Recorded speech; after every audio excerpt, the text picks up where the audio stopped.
ವಚನ ಸತ್ಯ ವಚನ ಭೂಮಿಗೆ ಬಂದ ವಚನ ವಚನ ಸತ್ಯ ವಚನ ಭೂಮಿಗೆ ಬಂದ ವಚನ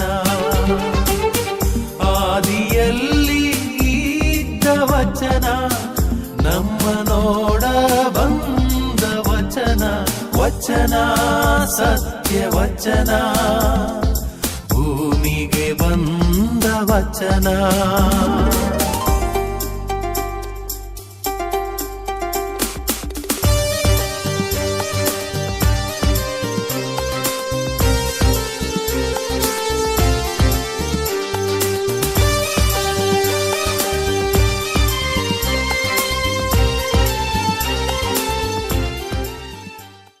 ಪಿತನ ಸುತನ ಮತ್ತು ಪವಿತ್ರ ಆತ್ಮನ ನಾಮದಲ್ಲಿ ಆಮೆನ್. ಪ್ರಿಯ ಸಹೋದರ ಸಹೋದರಿಯರೇ, ದೇವರ ವಾಕ್ಯವನ್ನು ನಾವೆಲ್ಲರೂ ಧ್ಯಾನಿಸೋಣ. ಈ ದೇವರ ವಾಕ್ಯವನ್ನು ಧ್ಯಾನಿಸುವ ಈ ವಚನಾಮೃತ ಕಾರ್ಯಕ್ರಮಕ್ಕೆ ನಿಮಗೆಲ್ಲರಿಗೂ ಪ್ರೀತಿಯ ಸ್ವಾಗತ. ನಾವೆಲ್ಲರೂ ದೇವರ ಮಕ್ಕಳು. ದೇವರ ಮಕ್ಕಳಾಗಿ ನಾವು ಈ ಲೋಕದಲ್ಲಿ ಸುಜ್ಞಾನಿಗಳಾಗಿ ಬಾಳಬೇಕು. ನಮ್ಮ ಬಾಳು ದೇವರು ಕೊಟ್ಟಂತಹ ಕಾಣಿಕೆ.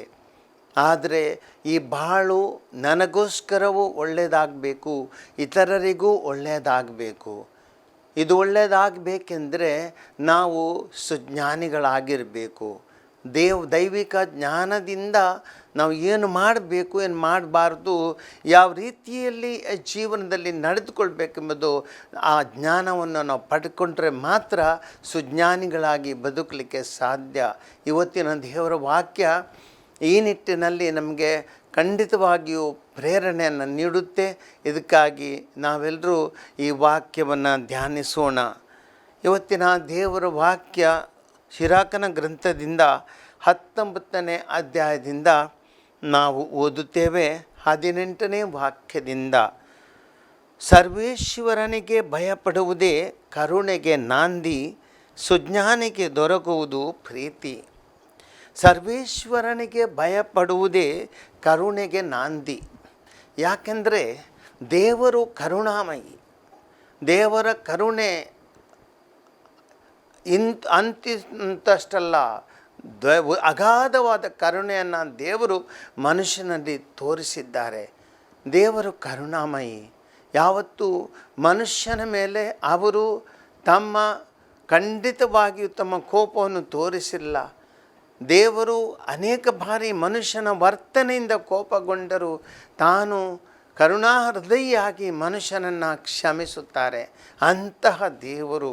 ಆದ್ದರಿಂದ ಕರುಣಾಮಯಿ ದೇವರನ್ನು ನಾವು ಅರಿತುಕೊಂಡ್ರೆ ಮಾತ್ರ ನಾವು ದೇವರ ಕರುಣೆ ಏನೆಂಬುದು ತಿಳಿಯಲು ಸಾಧ್ಯ.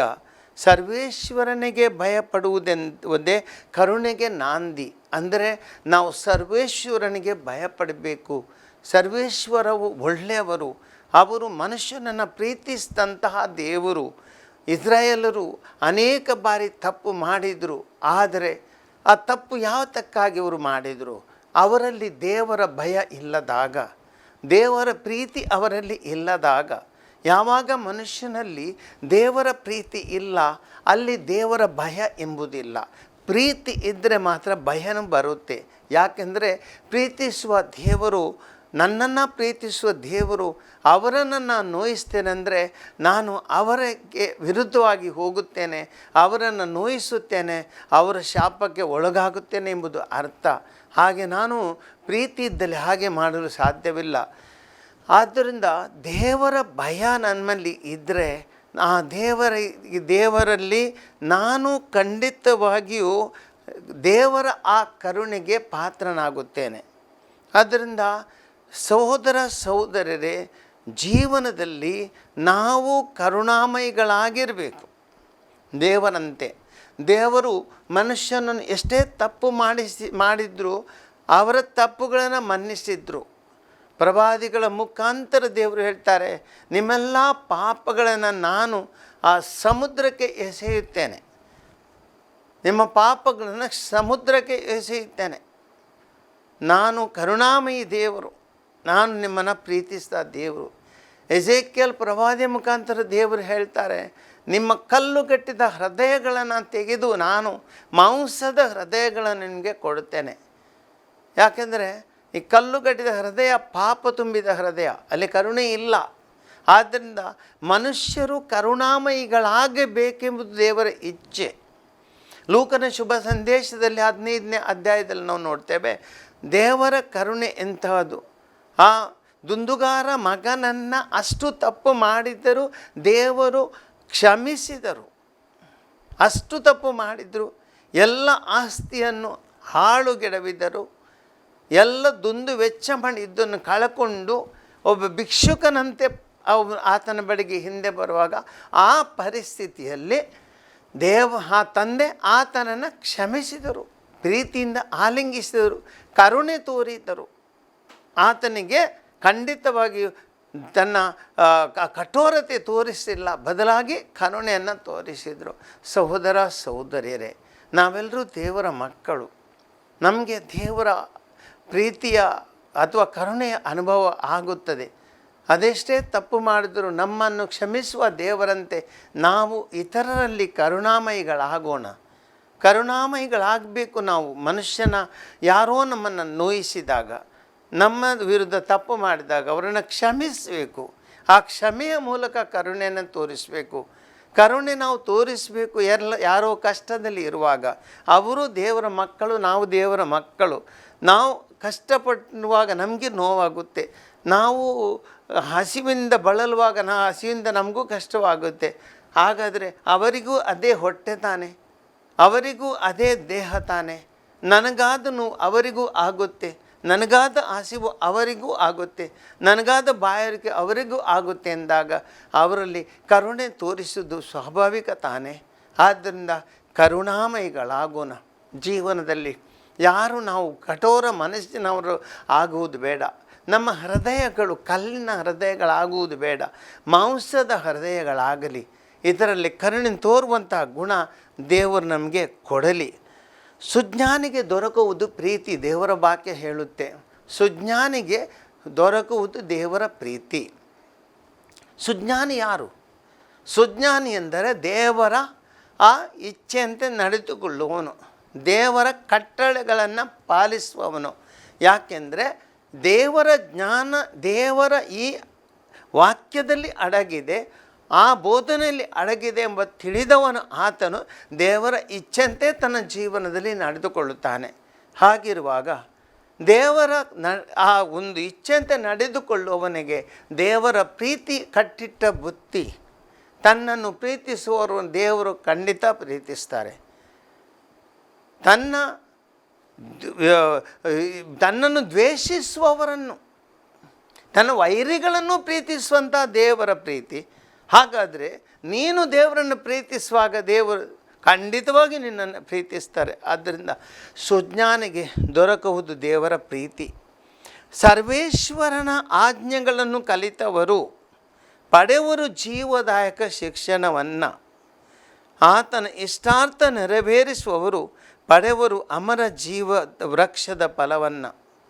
ಸರ್ವೇಶ್ವರನ ಆಜ್ಞೆಗಳನ್ನು ಕಲಿತವರು ಪಡೆಯುವರು ಜೀವದಾಯಕ ಶಿಕ್ಷಣವನ್ನು. ಜೀವದಾಯಕ ಶಿಕ್ಷಣ ಅಂದರೆ ಎಂಥದ್ದು? ಜೀವದಾಯಕ ಶಿಕ್ಷಣ ಎಂದರೆ ನಾವು ದಿನಂಪ್ರತಿ ನಾವು ಶಾಲೆಗೆ ಹೋಗಿ ಪಡೆಯುವಂಥ ಶಿಕ್ಷಣ ಮಾತ್ರವಲ್ಲ, ಬದಲಾಗಿ ದೇವರು ಕೊಡುವಂತಹ ಶಿಕ್ಷಣ. ದೇವರು ಕೊಡುವಂತಹ ಶಿಕ್ಷಣ ಜೀವದಾಯಕ ಶಿಕ್ಷಣ.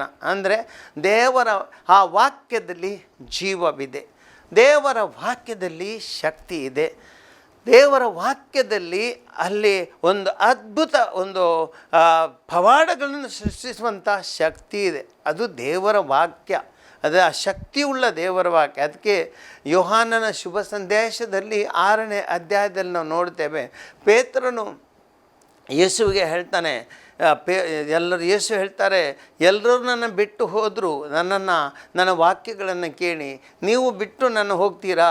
ಆಗ ಪೇತ್ರ ಹೇಳ್ತಾನೆ, ಸ್ವಾಮಿ ನಾವು ಎಲ್ಲಿಗೆ ಹೋಗುವುದು? ಜೀವ ವಾಕ್ಯವಿರುವುದು ನಿಮ್ಮಲ್ಲಿ. ಜೀವವಾಕ್ಯವಿರುವುದು ನಿಮ್ಮಲ್ಲಿ. ಈ ಜೀವವಾಕ್ಯವನ್ನು ಬಿಟ್ಟು ನಾವು ಯಾಕೆ ನಿಮ್ಮನ್ನು ಬಿಟ್ಟು ಹೋಗ್ತೇವೆ? ಖಂಡಿತ ಸಾಧ್ಯವಿಲ್ಲ. ಆದ್ದರಿಂದ ದೇವರ ವಾಕ್ಯ ಹೇಳ್ತೆ, ಸರ್ವೇಶ್ವರನ ಆಜ್ಞೆಗಳನ್ನು ಕಲಿತವರು ಪಡೆಯವರು ಜೀವದಾಯಕ ಶಿಕ್ಷಣವನ್ನು. ದೇವರ ವಾಕ್ಯದಲ್ಲಿ ಜೀವವಿದೆ. ಪ್ರತಿಯೊಬ್ಬ ಮನುಷ್ಯನನ್ನು ಬದುಕಿಸುವಂತಹ ಶಕ್ತಿ ಇದೆ. ದೇವರ ವಾಕ್ಯ ಅಂತಹುದು. ಇಡೀ ಬೈಬಲ್ನಲ್ಲಿ ನೋಡಿ, ದೇವರು ತನ್ನ ಕೇವಲ ವಾಕ್ಯಗಳಿಂದ ಈ ಲೋಕವನ್ನು ಸೃಷ್ಟಿಸಿದರು. ಆ ವಾಕ್ಯದ ಮೂಲಕ ದೇವರು ಮನುಷ್ಯನನ್ನು ಸೃಷ್ಟಿಸಿದರು. ದೇವರ ವಾಕ್ಯದ ಮೂಲಕ ಮೋಶೆಯು ತನ್ನ ಎಲ್ಲ ಫರೋಹನ ಮೇಲೆ ಮತ್ತು ಆತನ ಸೈನ್ಯದ ಮೇಲೆ ಜಯಿಸಿದರು. ದೇವರ ವಾಕ್ಯದ ಭರವಸೆ ಇತ್ತು. ಅವರು ವಾಗ್ದಾನ ಭೂಮಿಗೆ ಇಸ್ರಾಯೇಲನ್ನು ತಲುಪಿಸಿದರು. ನೋಡಿ, ಇಂಥೆಲ್ಲವೂ ದೇವರ ವಾಕ್ಯದಿಂದ ಆಯಿತು. ದೇವರ ವಾಕ್ಯದ ಮೂಲಕ ನೋಡಿ, ಯೇಸುವಿನ ಒಂದೇ ಒಂದು ವಾಕ್ಯವು ಎಷ್ಟೋ ರೋಗಿಗಳಿಗೆ ಸೌಖ್ಯವನ್ನು ನೀಡಿತು. ಆ ಒಂದು ವಾಕ್ಯ ಲಾಜರನನ್ನು ಸಮಾಧಿಯಿಂದ ಜೀವವಾಗಿ ಹೊರತಂದಿತು. ಆ ಬಡ ವಿಧವೆಯ ಮಗನನ್ನು ಜೀವಂತವಾಗಿರಿಸಿತು. ದೇವರ ವಾಕ್ಯ, ಆ ವಾಕ್ಯಕ್ಕೆ ಶಕ್ತಿ ಇದೆ. ಆದ್ದರಿಂದ ಜೀವದಾಯಕ ಶಿಕ್ಷಣ, ದೇವರ ವಾಕ್ಯ ನಮಗೆ ಜೀವದಾಯಕ ಶಿಕ್ಷಣ. ಆದ್ದರಿಂದ ಸಹೋದರ ಸಹೋದರಿಯರೇ, ದೇವರ ವಾಕ್ಯದ ಶಿಕ್ಷಣ ನಾವು ಜೀವನದಲ್ಲಿ ಪಡೆಯಬೇಕು. ಎಷ್ಟೋ ಲಕ್ಷ ಹಣವನ್ನು ನಾವು ಇವತ್ತು ಶಿಕ್ಷಣಕ್ಕಾಗಿ ವ್ಯಯಿಸುತ್ತೇವೆ. ಮಕ್ಕಳಿಗೆ ಒಂದು ಶಿಕ್ಷಣ ನೀಡಬೇಕೆಂದರೆ ಅಷ್ಟೊಂದು ನಾವು ಕಷ್ಟಪಡ್ತೇವೆ. ನಮ್ಮ ಬೆವರನ್ನು ಇಳಿಸಿ ಗಳಿಸಿದ ದುಡ್ಡಿನಿಂದ ಮಕ್ಕಳಿಗೆ ನಾವು ಶಿಕ್ಷಣವನ್ನು ನೀಡುತ್ತೇವೆ. ಆದರೆ ಎಂತಹ ಶಿಕ್ಷಣ? ಜೀವದಾಯಕ ಶಿಕ್ಷಣವಲ್ಲ. ಅದು ನಮಗೆ ಗಳಿಕೆಯನ್ನು ಕೊಡುವಂತಹ ಶಿಕ್ಷಣ. ಜೀವನದಲ್ಲಿ ನಾವೇನು ಬಹುಶಃ ನಾಳೆ ದುಡ್ಡನ್ನು ಗಳಿಸಿ ಅಂತ ನಾವೊಂದು ಈ ಲೋಕದಲ್ಲಿ ಬಾಳಲಿಕ್ಕೆ ಒಂದು ಬೇಕಾದಂಥ ಶಿಕ್ಷಣ, ಆದರೆ ಜೀವದಾಯಕ ಶಿಕ್ಷಣವಲ್ಲ. ಇಲ್ಲಿ ದೇವರ ವಾಕ್ಯ ಹೇಳುವಂತಹ ಶಿಕ್ಷಣ ಜೀವದಾಯಕ ಶಿಕ್ಷಣ. ಇಲ್ಲಿ ಮನುಷ್ಯನಿಗೆ ಜೀವವಿದೆ. ಇಲ್ಲಿ ಮನುಷ್ಯನು ಎಷ್ಟೇ ಕಷ್ಟಗಳಿದ್ದರೂ ಬದುಕಬಲ್ಲನು. ಇಲ್ಲಿ ಮನುಷ್ಯ ಯಾವ ರೀತಿಯಂಥ ಪರಿಸ್ಥಿತಿಯಲ್ಲೂ ದೇವರ ವಾಕ್ಯದ ಜ್ಞಾನವಿದ್ದವನು ಎಲ್ಲಿ ಹೋಗಿ ಪಾರಾಗುವನು. ಎಂಥ ಕಷ್ಟದಲ್ಲಿ ಆತನಿಗೆ ಬದುಕಲಿಕ್ಕೆ ಸಾಧ್ಯ. ಇದುವೇ ಜೀವದಾಯಕ ಶಿಕ್ಷಣ. ಆತನ ಇಷ್ಟಾರ್ಥ ನೆರವೇರಿಸುವವರು ಪಡೆವರು ಅಮರ ವೃಕ್ಷದ ಫಲವನ್ನು. ಯೇಸು ಕ್ರಿಸ್ತರು ನಮಗೆ ನಾವು ನೋಡುತ್ತೇವೆ ಅವರ ಪ್ರಬೋಧನೆಗಳಲ್ಲಿ ಪ್ರತಿಯೊಂದು ದೇವರ ಆ ಒಂದು ಚಿತ್ತವನ್ನು ಮಾಡುವಂಥ ಆ ವಾಕ್ಯವನ್ನು ಯೇಸು ಕ್ರಿಸ್ತರು ನಮಗೆ ನೀಡಿದರು. ಆ ಆಜ್ಞೆಗಳನ್ನು ಅವರು ತನ್ನ ಶಿಷ್ಯರಿಗೆ ನೀಡಿದರು, ಯಾಕೆಂದರೆ ಅವರು ಜೀವ ಪಡೆಯಬೇಕೆಂದು. ಅದೇ ರೀತಿ ನಾವು ನಮ್ಮ ಜೀವನದಲ್ಲಿ ಅಮರ ವೃಕ್ಷದ ಫಲ ಅಂದರೆ ನಾವು ನಿತ್ಯ ಜೀವ, ಅಂದರೆ ನಮ್ಮ ಶತ್ರು ನಾವು ಜೀವಿಸ್ತೇವೆ. ಆ ಒಂದು ಜೀವನವನ್ನು ಪಡೆಯಬೇಕು. ನಾವು ಈ ಲೋಕದಲ್ಲಿ ನಾವು ಬದುಕಲಿಕ್ಕೆ ಇಲ್ಲಿ ಶಾಶ್ವತವಾಗಿ ಬದುಕಲಿಕ್ಕೆ ಸಾಧ್ಯವಿಲ್ಲ. ನಾವೆಲ್ಲರೂ ಸಹೋದರರೇ ಈ ಲೋಕದಲ್ಲಿ ಪಯಣಿಗರು ತಾನೆ. ಇವತ್ತಿದ್ದೀವಿ, ನಾಳೆ ನಾವು ಇಲ್ಲ. ಇವತ್ತು ನಾವು ಆಸ್ತಿ, ಶ್ರೀಮಂತಿಕೆ, ದುಡ್ಡು ಇದೆಲ್ಲ ಇವತ್ತಿದೆ, ನಾಳೆ ನಮ್ಮಲ್ಲಿ ಇರಲ್ಲ. ಆದರೆ ದೇವರು ಕೊಟ್ಟಂತಹ ಜೀವ ಮತ್ತು ಆತ್ಮ ಅದು ಖಂಡಿತ ಅದು ಸಾಯಲ್ಲ. ಅದು ದೇವರೆಡೆಗೆ ಹೋದು ಅಮರ ಜೀವನ ಅದು. ಆದ್ದರಿಂದ ನಾವು ಈ ಲೋಕದಲ್ಲಿ ದೇಹದಲ್ಲಿ ಸತ್ತರೂ ಆತ್ಮದಲ್ಲಿ ನಾವು ಸಾಯಲ್ಲ. ಆದ್ದರಿಂದ ಆ ಒಂದು ಬದುಕು, ದೇವರಲ್ಲಿ ನಾವು ಜೀವಿಸುವಂತಹ ಬದುಕು ಬಹಳ ಮುಖ್ಯ. ಆ ಒಂದು ಬದುಕು ನಮಗೆ ಸಿಗಬೇಕೆಂದಾದರೆ ನಾವು ಈ ಲೋಕದಲ್ಲಿ ದೇವರ ಇಷ್ಟಾರ್ಥವನ್ನು ನೆರವೇರಿಸಬೇಕು. ದೇವರ ಇಷ್ಟಾರ್ಥವನ್ನು ನೆರವೇರಿಸುವುದಿಲ್ಲವೆಂದಾದರೆ, ದೇವರ ವಾಕ್ಯ ಪ್ರಕಾರ ನಡೆದುಕೊಳ್ಳುವುದಿಲ್ಲವೆಂದಾದರೆ, ದೇವರ ವಾಕ್ಯದಂತೆ ನಾವು ಖಂಡಿತವನ್ನು ಜೀವನ ರೂಪಿಸಲಿಲ್ಲವೆಂದಾದರೆ ನಾವು ಈ ಲೋಕಕ್ಕೆ ನಮ್ಮ ಜೀವನ ಸೀಮಿತವಾಗುತ್ತೆ. ನಾವು ಈ ಲೋಕದಲ್ಲಿ ಸಾಯುತ್ತೇವೆ. ಅಮರ ಜೀವನ ಪಡೆಯುವಂಥ ನಮಗೆ ಭಾಗ್ಯ, ನಮಗೆ ಅರ್ಹತೆ ನಮಗೆ ಇರಲ್ಲ. ಆದ್ದರಿಂದ ದೇವರ ವಾಕ್ಯದಂತೆ ನಾವೆಲ್ಲರೂ ನಡೆದುಕೊಳ್ಳೋಣ. ಮುಂದೆ ದೇವರ ವಾಕ್ಯ ಹೇಳುತ್ತೆ, ಎಲ್ಲ ಜ್ಞಾನ ಅಡಗಿರ್ತದೆ ಸರ್ವೇಶ್ವರನ ಭಯಭಕ್ತಿಯಲ್ಲಿ. ಎಲ್ಲ ಜ್ಞಾನ ಲಭ್ಯವಾಗ್ತದೆ ಧರ್ಮಶಾಸ್ತ್ರದ ಅನುಸರಣೆಯಲ್ಲಿ. ಎಲ್ಲ ಜ್ಞಾನ ಅಡಗಿರುತ್ತದೆ ಸರ್ವೇಶ್ವರನ ಭಯಭಕ್ತಿಯಲ್ಲಿ. ಯಾವಾತನು ಸರ್ವೇಶ್ವರನಿಗೆ ಭಯಪಡುತ್ತಾನೋ, ಭಯಭಕ್ತಿಯಿಂದ ಜೀವಿಸ್ತಾನೋ ಆತನು ಸನ್ಮಾರ್ಗದಲ್ಲಿ ನಡೆಯುತ್ತಾನೆ. ಎಂದಿಗೂ ತಾನು ದುರ್ಮಾರ್ಗದಲ್ಲಿ ನಡೆಯುವುದಿಲ್ಲ, ಸನ್ಮಾರ್ಗದಲ್ಲಿ ನಡೆಯುತ್ತಾನೆ.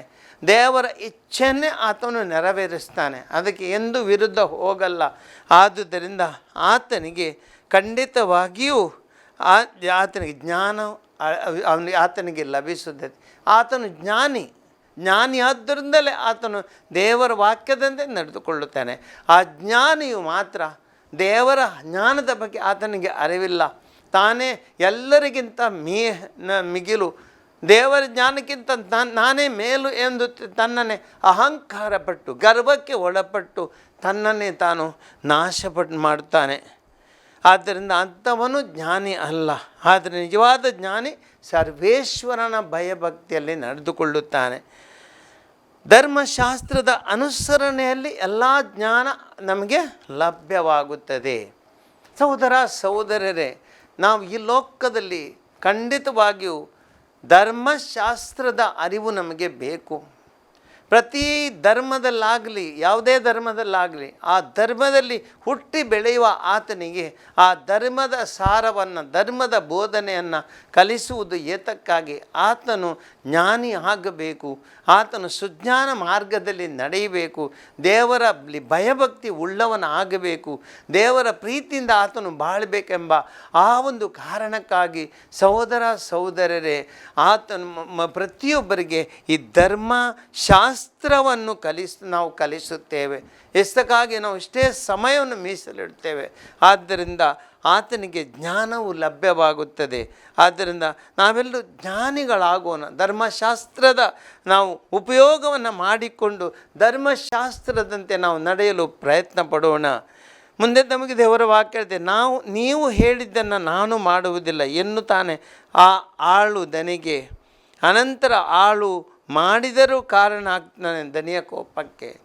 ದನಿ ಅಂದರೆ ಆತನು ಇದನ್ನು ಉಳ್ಳವನು. ಆದರೆ ಆಳು ಯಾರು? ಆತನ ಕೆಲಸದವನು.